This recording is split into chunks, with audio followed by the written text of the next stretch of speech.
a pretty exciting day. We are on our way to the boatyard to get hauled out, get some repairs done, get some paint job done.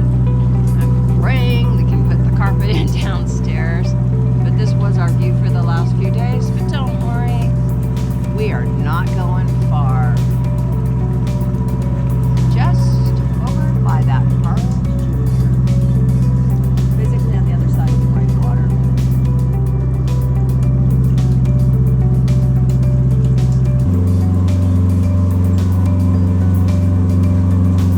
Hey Morgan, come look at these sea lions sitting up on this wall right here. See them right there on the corner? Yeah, that's why they were so loud. You can see them right there? Yeah. That's why they were so loud.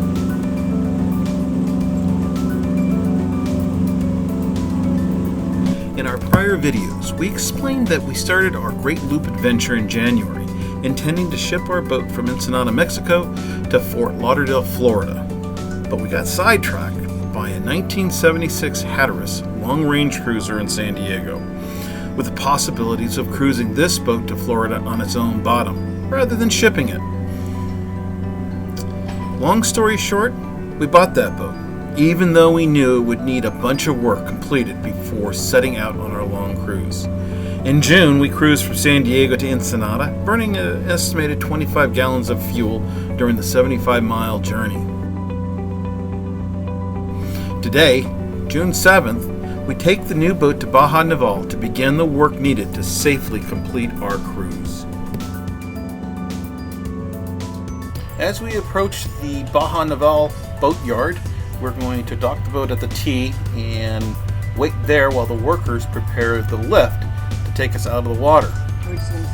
Meanwhile, Tito's is going to sit and guard the entrance of the cockpit to be sure he doesn't miss a thing. Matt, what time is it? 8:10.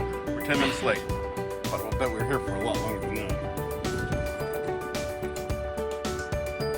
We'll see.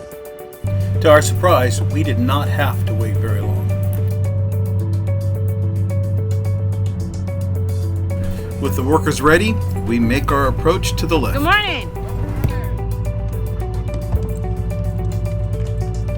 Matt, you need to pull the bow around. Like you're 4 feet from the dock.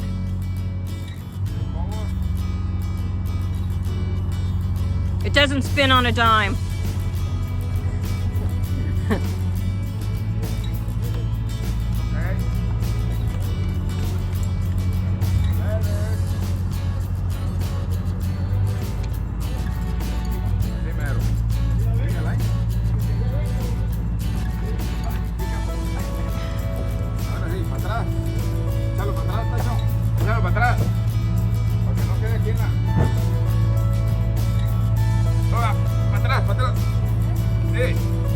Matt, off the dock. Thrust to the port. Okay. Good.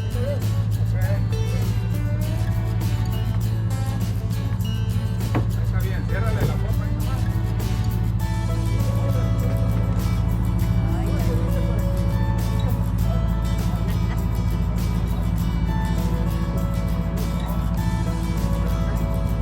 Tito's. Tito. Tito. With the 5-to-1 crew off the boat, the workers begin the hard work of pulling the boat into the lift area and setting it up to take the boat out of the water.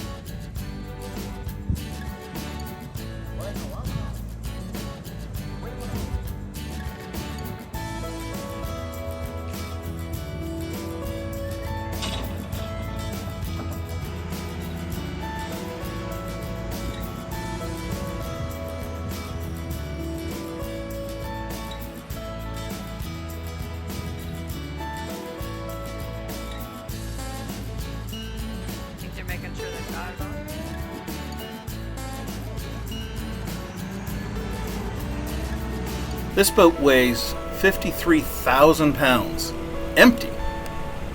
And this lift just basically plucks it right out of the water without any problem whatsoever.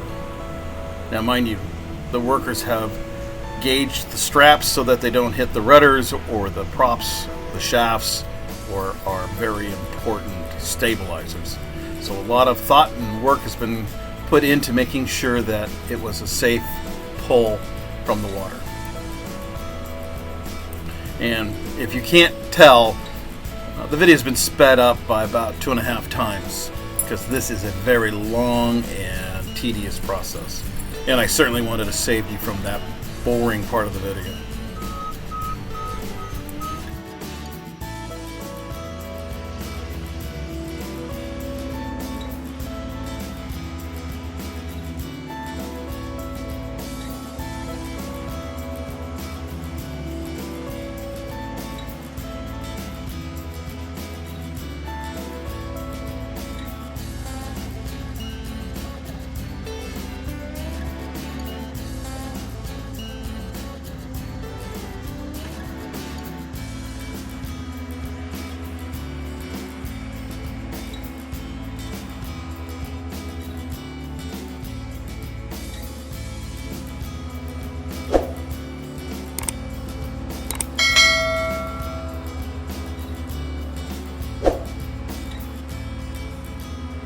With the boat out of the water, it's time to move her across the Malecon and into the boatyard where they will wash the bottom of the boat and begin the process of setting up all of the blocks and stilts so that she's stable. And by the way, we lived on the boat during the time that it's in the yard for the most part.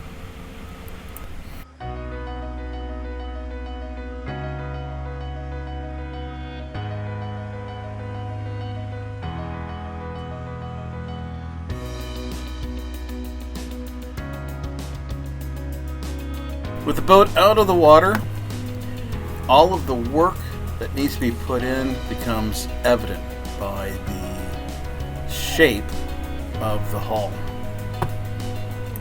Well, we knew that there was going to be a great deal of work required to bring the hull, at least the bottom, up to snuff. We didn't realize how much work was going to be needed until later.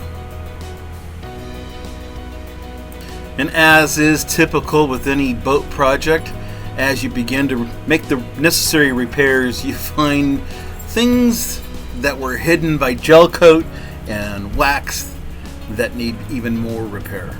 So as we dug deeper into the hull, we had to dig even deeper into our pocketbook and bank account to afford the small but important project. I guess it's projects with an S. Thank you for watching, and if you've enjoyed this video, please give it a like and consider subscribing.